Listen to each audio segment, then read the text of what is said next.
Ar žinai, kodėl Baltarusijos režimo propagandistai kas vakarą iš valstybinės televizijos ekranų rėkiantys apie supuvusius vakarus ir badaujančią Lietuvą paslapčia siunčia savo vaikus studijuoti į Vilniaus ar Kauno universitetus? Tai yra vienas iš labiausiai šokiruojančių dviveidiškumo pavyzdžių, atskleidžiančių tikrąjį kaimyninės šalies elito požiūrį į mus. Palyginkime Lietuvą ir Baltarusiją, ir rezultatai, kuriuos pamatysime, ne tik nustebins, bet ir privers visiškai kitaip pažiūrėti į mūsų pačių valstybės nueitą kelią. Duomenys rodo, kad beveik 9 milijonus gyventojų turinti, resursais apdovanota valstybė šiandien beviltiškai atsilieka nuo beveik 3 kartus mažesnės Lietuvos. Kaip nutiko, kad šalis, su kuria šimtmečius dalijomės viena istorija didžiojoje Lietuvos kunigaikštystėje, šiandien mus mato ir kaip didžiausią grėsmę, ir kaip nepasiekiamą svajonę? Šiandien mes detaliai išanalizuosime, ką iš tiesų baltarusiai galvoja apie Lietuvą, kokiais mitais jie yra maitinami ir kas nutinka, kai tas iliuzijų burbulas sprogsta susidūrus su realybe. Likite iki pabaigos, nes mes panirsime į skaičius ir faktus, kurie sugriaus bet kokius diktatūrinės propagandos bandymus sumenkinti Lietuvos sėkmės istoriją. Geopolitinė situacija ir mūsų kaiminystė su Baltarusija kiekvienam lietuviui yra ne šiaip užsienio politikos klausimas, tai yra mūsų nacionalinio saugumo, ekonomikos ir tapatybės dalis. Dešimtmečius po nepriklausomybės atkūrimo Baltarusijos piliečiams Lietuva, o ypač Vilnius, buvo artimiausias ir lengviausiai pasiekiamas langas į laisvą Europą. Tai buvo miestas, į kurį jie masiškai važiuodavo savaitgaliais, kur jie pirkdavo prekes, gerdavo kavą laisvės atmosferoje ir tyliai lygindavo mūsų gatves su savosiomis. Tačiau po 2020 metų suklastotų prezidento rinkimų ir po to sekusio brutalaus susidorojimo su pilietinė visuomenė, o ypač prasidėjus atvirai Rusijos agresijai prieš Ukrainą, kurioje Baltarusija tapo bendrininkė, situacija pasikeitė kardinaliai. Tarp mūsų iškilo fizinė ir ideologinė siena. Valstybinė Aleksandro Lukašenkos propaganda aktyviai piešia Lietuvos kaip agresyvios, militarizuotos ir be baltarusiško tranzito visiškai skurstančios valstybės įvaizdį. Jie bando įtikinti savo žmones, kad laisvė, demokratija ir vakarietiškas kelias atnešė mums tik praradimus. Tačiau mes puikiai žinome, kad realybė yra visiškai kitokia ir šią realybę mes dabar išardysime po kaulelį, remdamiesi ne emocijomis, o sausa, negailestinga statistika.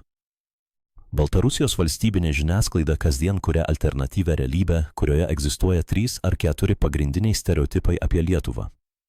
Pirmasis ir pats gajausias mitas, kad Lietuva yra varginga, demografinę katastrofą išgyvenanti šalis, iš kurios visi pabėgo plauti indų į Didžiąją Britaniją.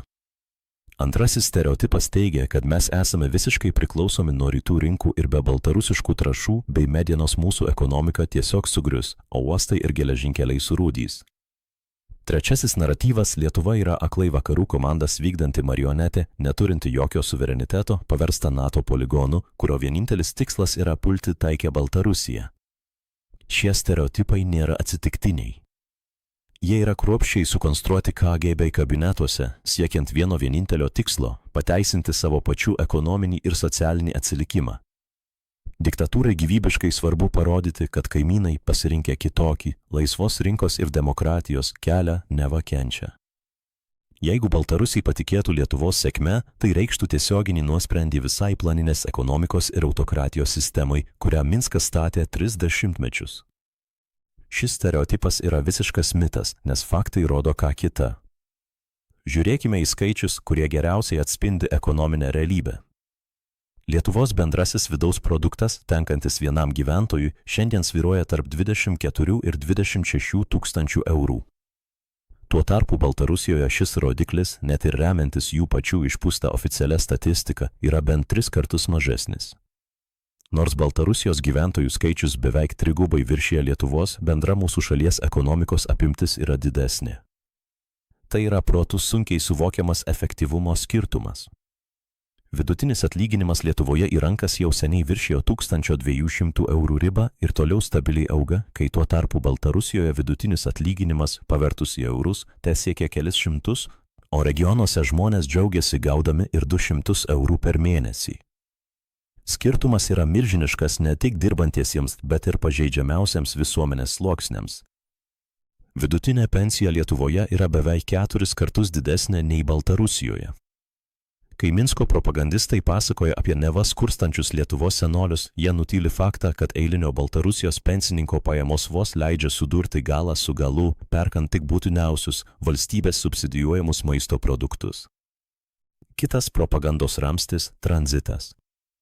Režimas ilgai tikėjo, kad uždarius sienas ir sustabdžius baltarusiško kalio eksportą per Klaipėdos uostą, Lietuvos ekonomika sustos.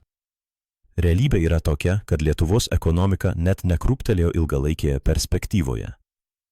Taip, tam tikros įmonės patyrė laikinų sunkumų ir turėjo adaptuotis, tačiau šalies ūkis, būdamas lankstus ir integruotas į globalias vakarų tiekimo grandines, greitai persiorientavo. Lietuvos BVP toliau augo, nepaisant visiško rytų tranzito sustabdymo. Tai rodo, kad mes seniai nesame priklausomi nuo rytų kaimynų malonės. Mes eksportuojame aukštųjų technologijų produktus, lazerius, biotechnologijas, baldus ir inžinerinės paslaugas į Skandinaviją, Vokietiją, Jungtines Amerikos valstijas.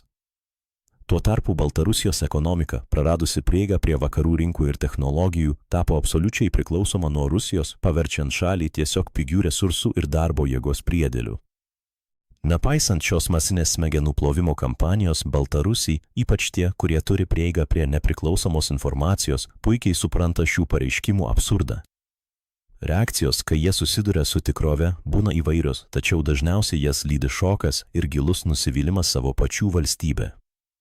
Po 2020 metų represijų Vilnius tapo namai šimtams Baltarusijos informacinių technologijų įmonių ir 10 000 aukštos kvalifikacijos specialistų.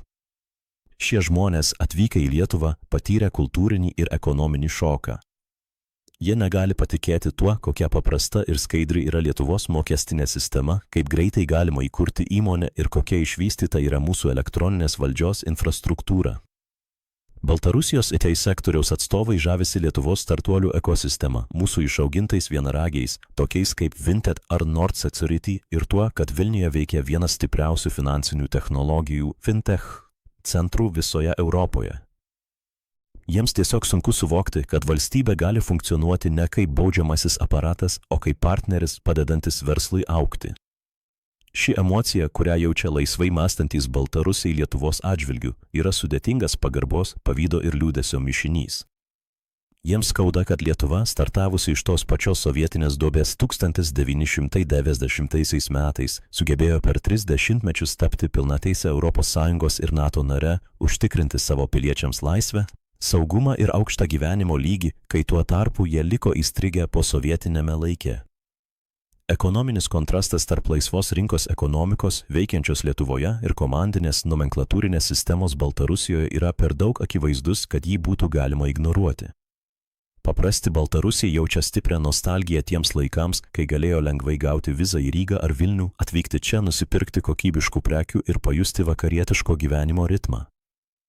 Dabar tas pats fizinis barjeras, ta tvora pasienyje režimo suvokiama kaip apsauga nuo tariamų vakarų diversantų, o paprastos tautos kaip tragedija ir nauja geležinė uždanga, atskirianti juos nuo civilizuoto pasaulio. Tai labai aiškiai atsispindi ir jų reakcijose į Lietuvos geopolitinę poziciją. Mes esame laikomi vienais griežčiausių ir nuosekliausių sankcijų diktatūriniams režimams rėmėjų visoje Europos Sąjungoje. Lietuvos lyderystė NATO rytinėme flange, mūsų besąlyginė parama Ukrainai ir tvirta antirusiška pozicija kelia įniršį Minsko ir Maskvos kabinetuose.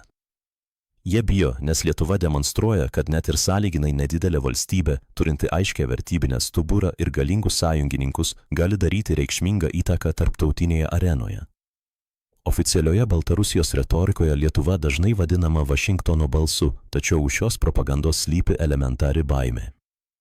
Režimas paniškai bijo Lietuvos sėkmės pavyzdžio, nes jis parodo, kad alternatyva egzistuoja visai šalia, vos už kelių dešimčių kilometrų nuo jų sostinės. Laisviems baltarusiams ši Lietuvos padiktuota tvirta pozicija kelia milžinišką pagarbą. Jie mato, kad mūsų šalis neparsiduoda už pigesnius resursus ir nepamindama savo principų gina demokratijos vertybės. Analizuojant, kaip tai įvyko, kodėl mūsų keliai taip drastiškai išsiskyrė, atsakymas slypi sisteminiuose pasirinkimuose. Lietuvos sėkmė nėra atsitiktinumas. Po nepriklausomybės atkūrimo mes priėmėme skausmingus, bet būtinus sprendimus. Mes privatizavome valstybinės įmonės, atvėrėme rinką užsienio investicijoms, radikaliai reformavome teisinę sistemą ir nedvejodami pasirinkome vakarų integracijos kryptį. Tai pareikalavo milžiniškų visuomenės pastangų ir kantrybės, išgyvenome ne vieną ekonominę krizę, susidūrėme su didelė emigracija, tačiau strateginis tikslas niekada nepasikeitė. Baltarusija tuo tarpu pasirinko iliuzinį stabilumą. Užuot vykdę reformas, jie nusprendė išsaugoti sovietinę pramonės struktūrą, subsidijuojamą pigiais Rusijos energetiniais resursais. Iš pradžių tai galbūt leido išvengti didelio socialinio šoko, tačiau ilgainiui pasmerkė šalį technologiniam atsilikimui ir visapusiškai priklausomybei nuo rytų kaimyno. Stagnacija, kurią šiandien matome Baltarusijoje, yra tiesioginė atsisakymo modernizuotis pasekmė. Ši Lietuvos transformacija ypač išryškėja kontekste su kitomis Baltijos šalimis. Nors tarp Lietuvos, Latvijos ir Estijos visada vyko draugiška konkurencija, kas pritrauks daugiau investicijų, kieno ekonomika augs greičiau, kieno startuolių ekosistema bus gyvybingesnė, šiandien mes matome, kad visa Baltijos regiono kryptis buvo teisinga. Palyginkime skaičius su artimiausiais kaimynais. Lietuvos BVP ir ekonomikos atsparumas per pastaruosius krizinius metus parodė išskirtinius rezultatus net ir lyginant su Latvija ar Estija. Vilnius įsitvirtino kaip vienas sparčiausiai augančių technologijų ir verslo centrų Šiaurės Europos regione. Mes nebesame tik pigios darbo jėgos šalis, mes tapome inovacijų kūrėjais. Baltarusijos elitas ir tai specialistai šią konkurenciją tarp Baltijos šalių mato kaip sveiką vakarų kapitalizmo variklį, visiškai priešingą jų pačių šalyje vyraujančiai monopolijai ir valstybiniam reketui. Ką tai reiškia mums, Lietuvos piliečiams? Dažnai mes esame linkę kritikuoti savo pačių valstybę, skųstis dėl kainų, dėl biurokratijos ar dėl politikų sprendimų. Tai yra normalu ir būtina kiekvienoje demokratinėje visuomenėje, nes tik per kritiką ir diskusijas gimsta progresas.